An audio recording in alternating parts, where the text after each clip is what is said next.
Hello techies, welcome back to TVC. Samsung அடுத்து அவங்களோட M44 அப்படிங்கிற ஒரு ஸ்மார்ட் போனை சர்டிஃபைட் பண்ணிட்டாங்க. நிறைய சர்டிஃபைட் வெப்சைட்ல வந்து இந்த நியூஸ் லீக் ஆகிட்டு இருக்கு. தென் இந்த ஸ்மார்ட் போன்ல ஸ்னாப்டிராகனோட பவர்ஃபுல் ப்ராசரான ஸ்னாப்டிராகன் 888 இருக்க போது அப்படிங்கிற மாதிரியான நிறைய விஷயங்கள் ஆன்லைன் ஃபுல்லா போயிட்டு இருக்கு. ஏன்னா அதோட Geekbench கோர்ஸ் ஆகட்டும், அது மட்டும் இல்லாமல் அதோட ப்ராசரோட கிளாக் ஸ்பீட் எல்லாம் வச்சு நிறைய விஷயங்கள் போயிட்டு இருக்கு. தென் உண்மையாவே இந்த M44ல என்ன மாதிரியான விஷயங்கள் இருக்க போகுது, தென் என்ன பிரைசிங்க்கு இந்த ஸ்மார்ட் போன் வரப்போகுது, எப்போ வரப்போகுது, மெயினா அதெல்லாம் தெரியணும்ல. அந்த மாதிரியான விஷயங்கள் தான் இந்த ஒரு வீடியோவில் இருக்க போது. தென் வீடியோ இன்ஃபர்மேட்டிவாக யூஸ்ஃபுல்லாக இருக்கும்னு நான் நினைக்கிறேன். அப்படி தான் போஸ்ட் பண்ணிக்கிட்டும் இருக்கேன். தென் வீடியோ பார்த்து முடிச்சுட்டு உங்களுக்கு பிடிச்சிருக்குங்க பட்சத்தில் லைக், ஷேர், சப்ஸ்கிரைப்லாம் மறக்காம தட்டி விடுங்க. சாம்சங்கோட இந்த M44 ஸ்மார்ட் ஃபோன் இது வந்து என்ன சொல்கிறாங்கன்னா M34ஓட சக்ஸஸராக இருக்க போகுது அப்படிங்கிறாங்க. ஆக்சுவலாக சொல்ல போனால் M34 சக்ஸஸர்லாம் கிடையாது, இது அட்ட ஃப்ளாப். M சீரீஸ்லேயே வந்து கடைசி 2 ஜென்ரேஷனில் மொக்க ஃபோன் எனக்கு கேட்டால் M34 சொல்லுவேன். அதோட ப்ரைஸ் வந்து அந்த அளவுக்கு இருந்து தென் அந்த அளவுக்கு ஒர்த்தான விஷயங்கள்லாம் அதில் இல்லை. ஆனால் இந்த M44 அப்படி இருக்க போகிறதுலேயும் தான் எனக்கு தோணுது. என்ன காரணம்னா அதில் இருக்கக்கூடிய ஸ்பெக் ஷீட் அண்ட் இது வரக்கூடிய M34 அதோட ப்ரைஸ் வந்து ஓரளவுக்கு ஈஸியாக கணிக்கிற மாதிரி தான் இருக்கும். அந்த விஷயத்தெல்லாம் வச்சு கன்சிடர் பண்ண போதில் இது கொஞ்சம் வேற லெவலான திரும்ப இந்த M சீரிஸோட, அதுவும் இந்த M30 சீரிஸ் நிறைய பேர் பார்த்துட்டு இருக்கோம் பார்த்தீங்களா, அந்த கடைசி 3 ஜென்ரேஷனா. M32 தான் கடைசி ஓரளவுக்கு நல்லா இருந்ததுன்னு நினைக்கிறேன். M சீரிஸ்க்கு உயிர் கொடுக்குற மாதிரியான ஒரு ஸ்மார்ட் ஃபோனா இந்த M44 இருக்க மோஸ்ட் பாசிபிலிட்டிஸ் ஜாஸ்தி. என்ன காரணம் அப்படின்னா மெயினாக அதில் வந்து ஸ்னாப்டிராகன் ப்ராசஸர் இருக்க போகுது அப்படிங்கிறது தான். நிறைய ரூமர்ஸ் படி பார்த்தோம்னா 2.8 GHz கிளாக் ஸ்பீடில் ரன் ஆகக்கூடிய ஒரு 5 நானோமீட்டரில் ஃபேப்ரிகேட் பண்ண சிப் இருக்க போகுது அப்படிங்கிறது தான் கன்ஃபார்மான நியூஸ்.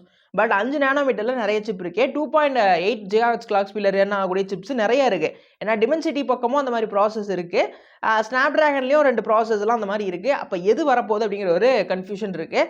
தென் நிறைய விஷயங்கள் பார்த்தோம் அப்படின்னா ரூமர்ஸ் படி 888 தான் கன்ஃபார்மாக இருக்க போகுது. ஏன்னா இது 3 வருஷம் ஓல்டஸ்டான ஒரு ஸ்மார்ட் ஃபோன்.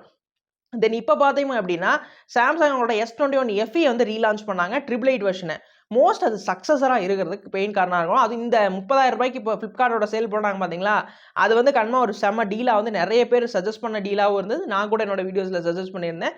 தென் அது செம்ம ஒர்க் அவுட்டபிளான ஒரு விஷயமா இருந்தது தான் 888ஓட பாசிட்டிவாக இருக்கும். ஏன்னா 888ல நல்ல கேமிங் பர்ஃபார்மன்ஸ் என்ஹான்ஸ்மெண்ட் கிடைக்கும். தென் சாம்சங் அதை எடுத்துகிட்டு வரும்போது பெட்டர் ஆப்டிமைசேஷனோட பார்க்க முடியும். 3 வருஷம் ஓல்டஸ்டான ஒரு ப்ராசருங்கும் போல ஆல்ரெடி அது யூஸ்ட் எக்ஸ்பீரியன்ஸ் நிறையா இருக்குது. அதனால அதோட பர்ஃபார்மன்ஸ் எப்படி இருக்குங்கிற ஒரு தாட் நமக்கு இருக்கும். தென் இந்த விஷயங்களோட தான் இந்த ஒரு சிப் இருக்குங்கிறனால 888 வந்தது அப்படின்னா மோஸ்ட் சூப்பராக இருக்கும். தென் அப்படி இல்லை அப்படின்னாலும் மோஸ்ட்டாக 870 இருக்க பாசிபிலிட்டிஸ் இருக்குது அப்படிங்கிற மாதிரியும் ஒரு நியூஸ் இருக்குது. 870 கிட்டத்தட்ட ஈக்குவலாக வந்து கவர் பண்ணோம் 888. அந்த சிப் இருக்கிறதுக்கான பாசிபிலிட்டிஸ் ஜாஸ்திங்கிற மாதிரி ஒரு மேட்ரு. அதை விட்டால் 778 இருக்குன்னு நிறைய பேர் இது பண்ணாங்க. பட் 778லாம் அவங்க ஒரு 3 ஜென்ரேஷனுக்கு முன்னாடியே கொடுத்துட்டாங்க சாம்சங். அதனால திரும்ப அந்த பக்கம் போக மாட்டாங்க.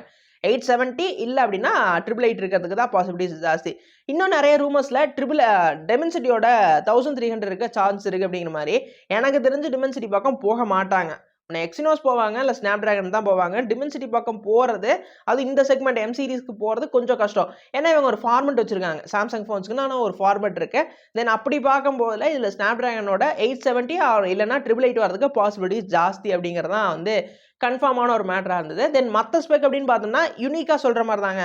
போன ப்ரீவியஸ் ஜென்ரேஷனில் M34 இருந்தது பார்த்தீங்களா, AMOLED டிஸ்பிளேஸ் 120 ஹெர்ட்ஸ்க்கான ரெஃப்ரெஷ் ரேட் இருக்க போகுது. அண்ட் கேமரா லுக்கெல்லாம் சிமிலராக நமக்கு அதே மாதிரி தான். பிரைமரி சென்சார் ஒரு 50 மெகாபிக்சலுக்கான சென்சார், அண்ட் செகண்டரி ஒரு அல்ட்ரா வைட், அப்புறம் ஒரு மேக்ரோ. செல்ஃபிஸ்னு வரும்போதில் 32 மெகாபிக்சலுக்கான செல்ஃபீஸ், IP68க்கான ரேட்டிங்ஸ், வழக்கம் போல் அவங்களோட லுக் பேட்டர்ன் அதே சிமிலரான லுக் பேட்டர்ன், இந்த மாதிரியான விஷயங்கள் தான் இருக்க பாசிபிலிட்டி ஜாஸ்தியாக இருக்குது. எப்பயும் வந்து நிறைய ஸ்பெக்கை தானே பண்ணி ரொம்ப ஹைலைட் பண்ணி பேசிகிட்டு இருப்பேன் அப்படின்னா, எனக்கு வந்து இந்த டைம் இதில் இன்னுமே நிறைய கன்ஃபியூஷன்ஸ் இருக்குது. சர்டிஃபிகேஷன்ஸ் வெப்சைட்டில் நிறைய வந்து சர்டிஃபைடு ஆயிருந்தாலும் கூட இந்த ப்ராசர் என்ன வருங்கிற டவுட் நிறையா இருக்குது. பட் அதனால என்னோட ஒரு கன்க்ளூஷனை உங்களோட ஷேர் பண்ணிக்கலாம் அப்படின்னு சொல்லிட்டு தான் இந்த ஒரு வீடியோவில் வந்து என்ட்ரி கொடுத்தேன். லான்ச் அப்படின்னு பார்த்தோம்னா இது இந்த வருஷம் எண்டுக்குள்ளே 2023 எண்டுக்குள்ளே மோஸ்ட்டாக அது லான்ச் ஆக வாய்ப்பு இருக்குது. ப்ரைஸ் அப்படின்னு பார்த்தோம்னா ஒரு 25Kல ஸ்டார்ட் பண்ணி 35K வரைக்கும் இருக்க மோஸ்ட் பாசிபிலிட்டிஸ் இருக்குது. இந்த வீடியோ உங்களுக்கு பிடிச்சிருக்கா, எப்படி இருந்தது, இன்ஃபர்மேட்டிவாக யூஸ்ஃபுல்லாக இருந்ததா, இது வந்து ஒர்த்தான ஒரு வீடியோ தான் அப்படின்னா நீங்கள் நினைக்கிறீங்கன்னா மறக்காமல் ஒரு லைக், ஷேர், சப்ஸ்கிரைப் மாதிரியான விஷயங்களை தட்டி விடுங்க. அடுத்த வீடியோவில் சந்திப்போம்.